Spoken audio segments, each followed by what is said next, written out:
আন্তর্জাতিক অপরাধ আদালতে গুমের ঘটনায় গ্রেফতারি পরোয়ানা জারি হওয়া সেনা কর্মকর্তাদের বিরুদ্ধে কী হবে সেটা নিয়ে বেশ জল্পনা কল্পনা চলছিল।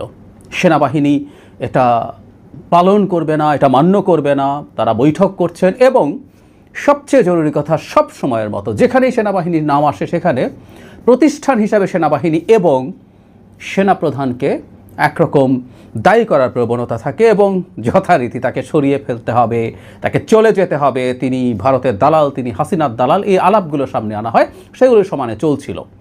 এই আলাপটা একটু করতে চাই কারণ গতকাল সন্ধ্যার দিকেই খুব গুরুত্বপূর্ণ একটা আপডেট আসে। সেটা হচ্ছে সেনাবাহিনীর পক্ষ থেকে একটা ব্রিফিং করা হয়। সেখানে একজন মেজর জেনারেল, তিনি সম্ভবত অ্যাডজুটেন্ট জেনারেল, তিনি তার ব্রিফ করেন এবং কি করবেন না করবেন, কি করছেন না করছেন সেগুলো তিনি আমাদের সামনে জানান, স্পষ্ট করেন।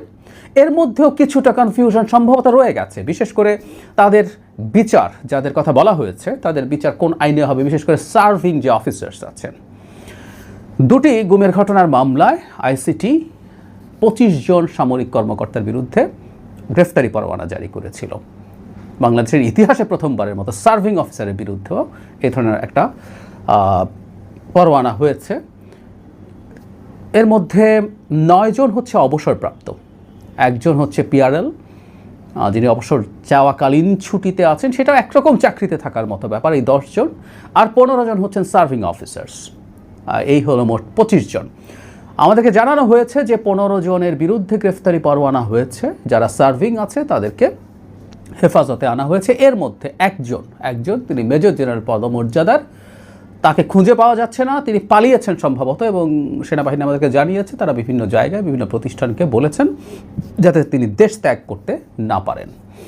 এখন প্রশ্ন যেটা আসলো, প্রথম কথা হচ্ছে এই অ্যাকসেপ্টেন্সের মাধ্যমে এনাদেরকে কাস্টাডিতে নেওয়ার মাধ্যমে তারা কাস্টাডি মানে তাদের কাস্টাডি, এটা আমাদের বেসামরিক কাস্টাডি না, এটা প্রসেসটা কি খুব বিস্তারিত তিনি ব্যাখ্যা করেছেন, কোন জায়গায় রাখা হয়, কিভাবে রাখা হয়, কত সময় দেওয়া হয়। যে কেউ ইন্টারভিউগুলো অনলাইনে পাওয়া যায়, তিনি তার ব্রিফিংটা দেখে নিতে পারেন। কিন্তু এটা করার মাধ্যমে একটা বার্তা সেনাবাহিনী দিল যে তারা এই যে অপরাধীরা আছেন, অভিযুক্তরা আছেন, আমরা প্রাথমিকভাবে অন্তত অভিযুক্ত বলবো, গুমের মতো মারাত্মক মানবাধিকার বিরোধী অপরাধ, মানবতা বিরোধী অপরাধের সাথে যারা জড়িত আছেন তাদের দায় তারা নেবেন না। এটাই উচিত হবে। ইনফ্যাক্ট আমাদের পুরো সেনাবাহিনীকে এর সাথে জড়িত করার কিছু নেই।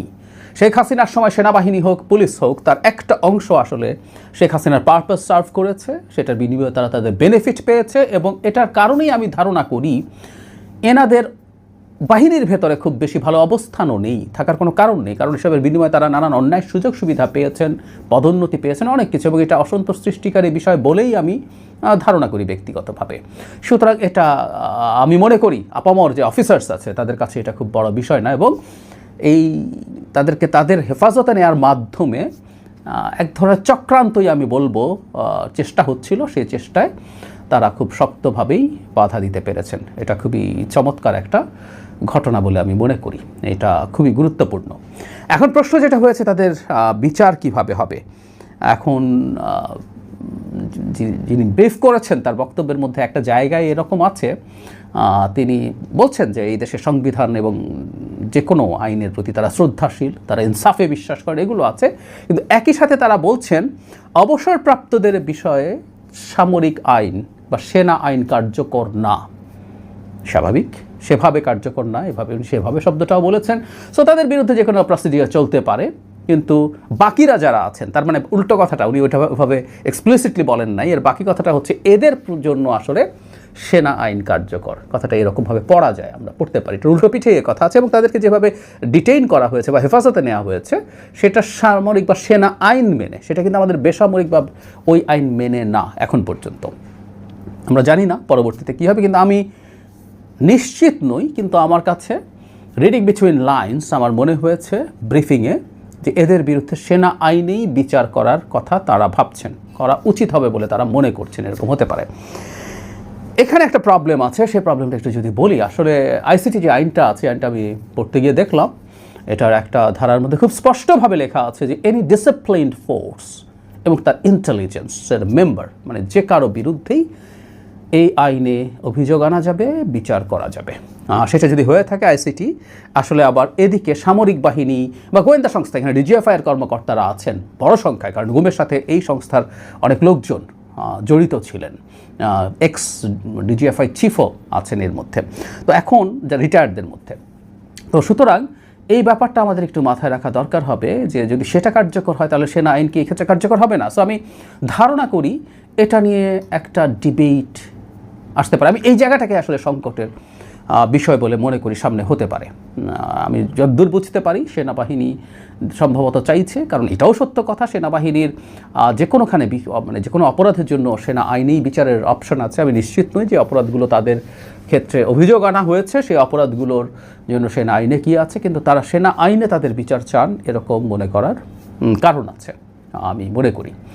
এখন আমার কাছে যে জিনিসটা মনে হয় খুব স্পষ্টভাবে সেটা হচ্ছে সরকার এবং সেনাবাহিনী এই ব্যাপারে আসলে একটা আলাপ করা দরকার আছে।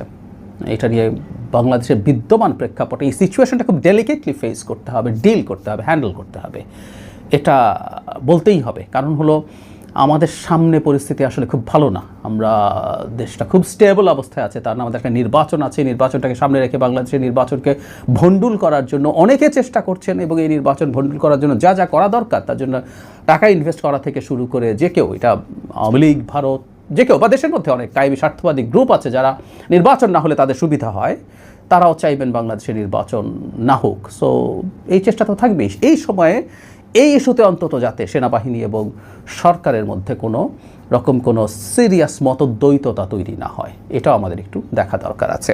আর এই সময় আর একটা কথা খুব জরুরি, যেটা বলছিলাম যে ঘটনায় ঘটুক না কেন জেনারেল ওয়াকারকে চলে যেতে হবে। তিনি সব মানে আমরা কেষ্টা বেটা চোরের মতো, যেন ওয়াকারই প্রধান চোর, সুতরাং যে কিছুই ঘটুক না কেন তাকে চলে যেতে হবে।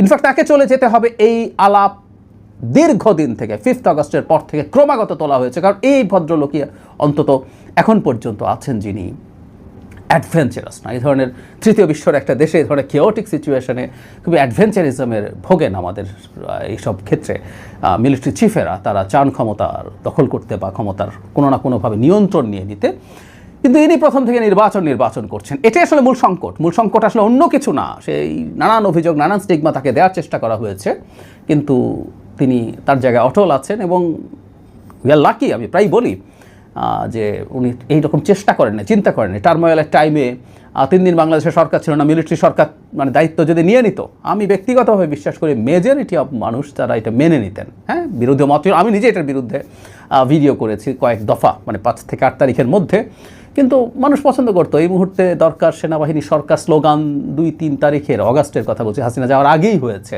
সুতরাং তারা এটা পারতেন না আমি বলে মনে করি না, কিন্তু উনি এটা করেননি। এবং উনি ওনার বাহিনী নিয়ে তিনি শেষ পর্যন্ত শেখ হাসিনার বিরুদ্ধে দাঁড়িয়েছেন। তিনি শেখ হাসিনার আত্মীয় হলেও শেখ হাসিনার সাথে তিনি তার কথার সাথে কমপ্লাই করেননি, এবং আমরা প্রায় বলি, এবং এটা সঠিক, এই কথাটা রিপিট করা দরকারও আছে, শেখ হাসিনা থেকে গেলে প্রথম মৃত্যুদণ্ড সম্ভবত কোর্ট মার্শাল হয়ে জনাব ওয়াকারেরই হতো। সুতরাং আমরা চাই বাংলাদেশের এই নির্বাচনের আগ পর্যন্ত, নিজস্ব যে টেনিওর আছে এটা সম্ভবত 27 সাল পর্যন্ত, 27 সালের এপ্রিল পর্যন্ত সম্ভবত তিনি সেটা করে একজন সেনা প্রধান হিসাবে রিটায়ার করবেন। তিনি সেটাই এক্সপেক্ট করেন, তার অন্তত এখন পর্যন্ত যা যা করছেন সেটা দেখে আমরা বুঝতে পারি।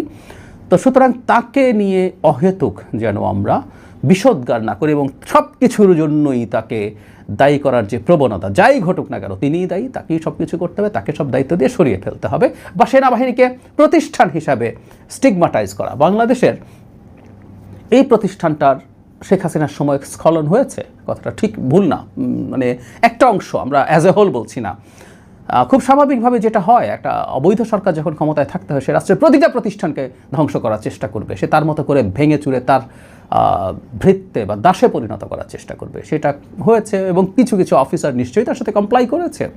গুম নিয়ে আমরা যে ডকুমেন্টারিটা দেখলাম, সেখানে আমরা দেখেছি তো আসলে কি বিভৎসতা চালিয়েছে, এবং এর সাথে সেনাবাহিনীর মানে সেনাবাহিনীর গোয়েন্দা সংস্থা এভাবে বলা ঠিক না, এর মধ্যে বেসামরিক লোকজনও আছেন, কিন্তু এই যে ডিজিএফআইয়ের ইনভলভমেন্ট আমরা খুব এক্সপ্লিসিটলি দেখেছি, এবং শুধু দেখেছি তা না, আমরা আসলে শেখ হাসিনার সময় জানতাম এই প্রতিষ্ঠানটা কী করছে।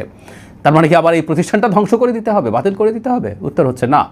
এই প্রতিষ্ঠানটাকে কিভাবে এই সব জায়গা থেকে দূরে সরিয়ে রাখা যায় এবং সরকারগুলোকে সে ধরনের অঙ্গীকার করতে হবে, সে ধরনের চর্চা করতে হবে। সেগুলো নিয়ে আমাদের আলাপ আছে, আমাদের শোরগোল আছে, আমাদের কথাবার্তা আছে। কিন্তু সেনাবাহিনীর কোনো প্রতিষ্ঠান, সেনাবাহিনীর কোনো গোয়েন্দা সংস্থা সেগুলোকে অ্যাজ এ হোল ভিলেইন হিসাবে পোট্রে করার চেষ্টা দেশের স্বাধীনতা সার্বভৌমত্বের জন্য খুব বড় ঝুঁকি তৈরি করবে বলে আমরা মনে করি। সেই কারণে আমি সাম্প্রতিক যে পদক্ষেপ সেনাবাহিনীর পক্ষ থেকে নেওয়া হয়েছে সাধুবাদ জানাই, এবং কোন আইনে বিচার হবে সেটা আলাপ আলোচনার মাধ্যমে, বা আমরা এটা নিয়ে তো আমাদের আদালত আছে, সর্বোচ্চ আদালত আছে, রেফারেন্স চাইতে চাইলে রেফারেন্স চাওয়া যেতে পারে, হোয়াট এভার ইট ইজ, বা কোনো একটা মামলা হওয়া যেতে পারে, ইন্টারপ্রিটেশন নানান ফর্মে আসতে পারে, সেগুলো হোক। এবং কোনো রকম কোনো চাপিয়ে দেওয়ার বিষয় বা খুব বড় অসন্তোষ তৈরি হয় এই সময়, সেরকম কিছু যেন না ঘটে। আগামী নির্বাচন হয়ে স্টেবল সরকার হওয়ার আগ পর্যন্ত